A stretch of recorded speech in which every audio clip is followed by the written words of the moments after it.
tadi ada yang disampaikan oleh Pak Ketut terkait dengan masalah kita potensinya hanya 2%, itu menurut saya kok bahwa kali ini Ibu Sri Mulyani itu sedikit agak lebih jujur ya terkait dengan apa itu potensi ancaman ya daripada ini, karena eh, seperti kita ketahui baru dari CPO saja itu kan kemarin kita pernah mengalami eh, masalah kan gitu. Artinya apa? Artinya sebenarnya ketahanan pangan kita itu rentan gitu loh. Nah, tapi tentu optimis juga boleh, kira-kira begitu.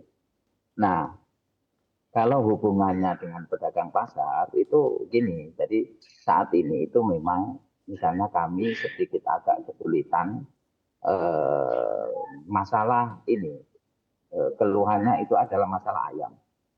Jadi ayam ini itu makanya kenapa harganya tinggi itu memang di kandang atau di tempat pengambilan itu juga naik gitu.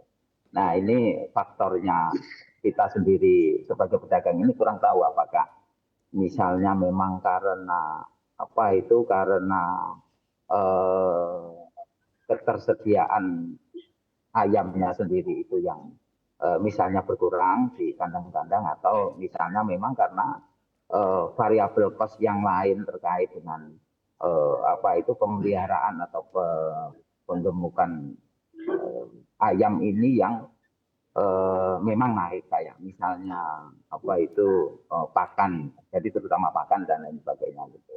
Itu sih.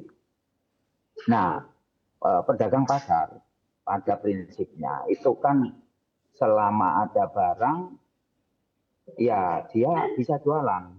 Nah, repotnya adalah kalau tidak ada barang, sudah begitu, oke lah ada barang tapi mahal. Itu juga daya beli masyarakat ini kan belum begitu kuat gitu loh.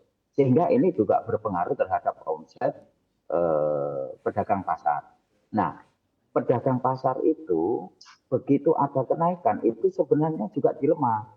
Ini mau menaikkan itu memberatkan pelanggan, tidak dinaikkan itu kita juga babak belur sehingga banyak jika sifatnya kenaikan itu belum ini apa itu belum tidak dalam jangka waktu lama lah misalnya begitu, maka pedagang itu biasanya ya sudah jual rugi lah atau paling tidak ya harga pokoknya atau HPP-nya itu ya dijual jadi penjualan itu sesuai dengan HPP lah harga pokok pembelian kira-kira begitu sehingga ya memang tidak dapat untung kira-kira begitu. Baik, Pak Mujib, sebelum kita lebih jauh lagi membahas terkait dengan harga ayam, untuk beras sendiri dengan banyaknya negara yang membatasi ekspornya, apakah kondisi di pasar ini sudah mulai terasa? Sampai saat ini belum, jadi relatif aman kalau masalah beras. Keluhan sementara baru di ayam dan memang kenaikan telur itu kok telur nggak turun-turun gitu aja sih. Itu apa masyarakat dan pedagang pasar yang rasakan. Untuk beras belum, masih aman lah. Mudah-mudahan ini aman seperti yang apa seperti optimismenya Pak Ketut. Mujib, seperti apa antisipasi yang disiapkan pedagang apabila ternyata harga gandum ini melonjak lagi seperti tahun lalu? Gini, kalau pedagang pasar itu nyaris dan atau hampir tidak bisa eh, melakukan antisipasi. Karena apa?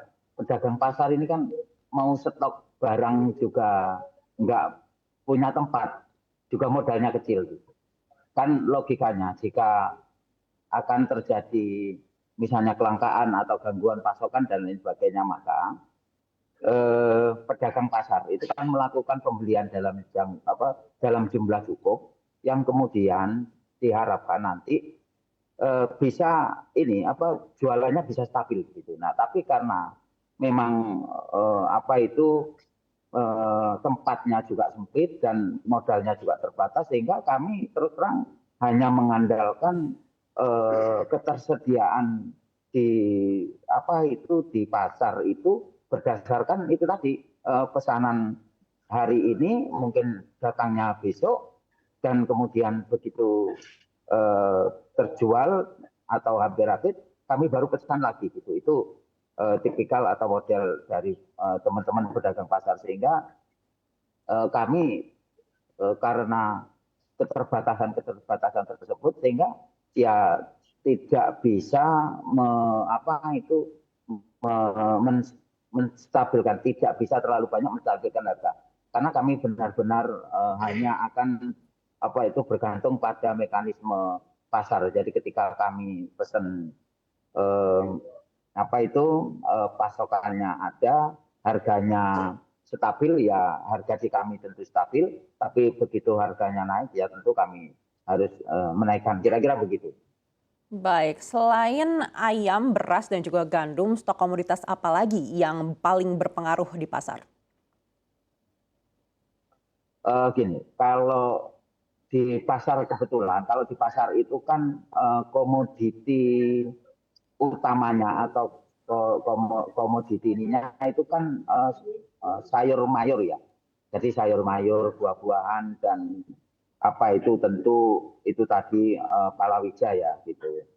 Nah, beras dan lain sebagainya gitu. Sehingga eh, kalau misalnya ini terkait dengan El Nino, ini kami tidak tahu seberapa besar pengaruhnya terhadap misalnya sayur mayur dan buah-buahan.